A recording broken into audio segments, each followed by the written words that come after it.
많은 분들이 기억하시겠지만 세월호 참사 이후 해경이 해체됐습니다. 그런데 어제 오늘 이런 주장들이 나오고 있습니다. 들어보시죠. 불법 조업증인 중국 어선을 공격으로 우리 해경 선박이 침몰까지 했습니다. 잘하던 해경을 해체한 것이 가장 큰 원인이라고 저는 진단을 합니다. 네, 새누리당 홍문표 의원도 해경을 없앤 게 문제라고 밝혔고 또 국회 상임위에서 해경 부활을 논의하려는 움직임도 있습니다. 고속단정 침몰의 가장 큰 원인이 해경 해체 때문인가? 오늘 팩트체크로 검증해 보겠습니다. 네, 오대영 기자. 네.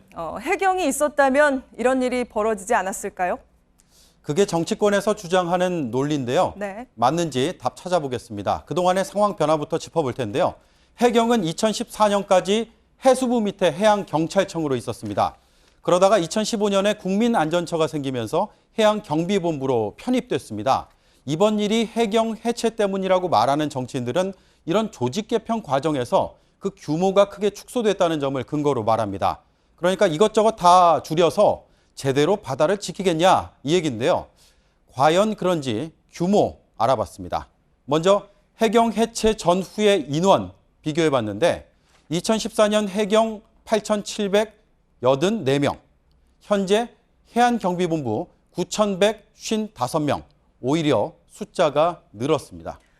네, 해경이 아예 없어진 걸로 알고 계신 분들도 계실 텐데 이렇게 보면은 인원이 400명 정도 오히려 늘었네요. 네, 인원 봤으니까 예산도 한번 보겠습니다. 네. 2014년 1조 1,601억 원이었는데요. 올해는 1,000억 원 이상이 늘었습니다. 마지막으로 조직, 해경 시절이나 지금이나 차관급이 조직의 장을 맡고 있습니다. 경찰의 최고 계급이고요. 여기에 법으로 해경 본부장의 독립적인 인사 또 예상권을 보장하고 있고 해양경비의 임무는 그대로 맡고 있습니다. 따라서 해체 전 해경이나 지금의 해경본부나 규모상으로 봤을 때는 크게 달라지지가 않았습니다. 뭐 크게 달라지지 않았다라고 말할 정도가 아니라 이렇게 숫자나 예산이나 오히려 늘었네요. 그래서 해경 해체로 규모가 줄었고 이 때문에 이번 침몰 사고가 일어났다라는 네. 논리는 맞지가 않습니다. 물론 통계에서 보이지 않는 사기 문제, 재량권, 또 지시 보고도 고려는 해야 됩니다. 예를 들어서 해양경비본부장은 국민안전처 장관에게 보고를 하고 또 지휘를 받습니다. 지휘 라인이 하나 늘어난 셈이 된 건데 그러나 이걸 감안하더라도 해경 해체만을 본질적인 원인으로 보기는 여전히 무리입니다. 그러면 뭐를 본질적인 원인으로 봐야 하는 건가요? 현장에서 또 긴박한 순간에 왜 대처를 하지 못하느냐? 대답이 어떻게 될까요?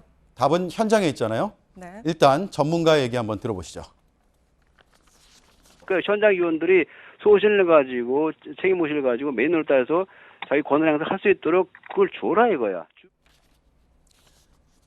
그런데 이 현장의 판단은 결국 지휘의 문제와 연결이 되는데요. 2014년과 올해 지휘부의 함정 근무 경력을 살펴보겠습니다. 과거에 김재원 의원실과 이번에 국정감사 자료 토대로 한번 보면은 50%입니다. 절반입니다. 절반이 현장 경험이 없이 현장을 지휘하고 있다는 얘기가 되고요. 이번 사건 이후 상황 보고서 한번 볼까요? 박남춘 의원실 자료인데 오후 3시 8분에 침몰을 했습니다. 48분 뒤에 국민안전처 장관에게 문자 메시지로 보고가 됐고 침몰 2시간 5분 뒤에 청와대에 이메일로 보고됐다는 내용입니다. 그러니까 이 해경청으로 따로 나와 있느냐 아니면 이 국민안전처 산하본부에 있느냐 이게 중요한 게 아니라 결국엔 실제 운영이 어떻게 이루어지느냐 이게 중요한 문제라고 그렇죠. 봐야겠군요. 운영이 중요한 측면이고요. 그래서 네. 해경 해체만을 가지고 본질의 문제를 호도하는 게 아니냐 이런 비판이 나올 수밖에 없는데 제가 기사 제목을 몇 개 쭉 뽑아봤습니다.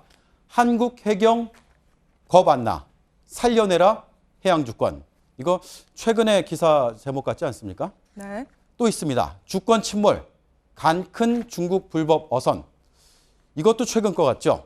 이 왼쪽이 2008년과 2011년, 그리고 오른쪽이 올해의 기사 제목입니다. 해경 일대나 그렇지 않은 지금이나 중국 어선은 여전히 난폭하고요. 현장의 대응에 대한 비판도 비슷한데 2014년에 해경 해체한다고 했을 때 그게 과연 근본적인 해법이냐 이런 비판이 있었는데 이번에는 정반대 논리로 또 정반대의 처방이 나오고 있습니다. 네, 앞으로 좀 해법을 찾을 정치권이 좀 정확하게 본질을 좀 꿰뚫어 봐야겠네요. 오대영 기자였습니다.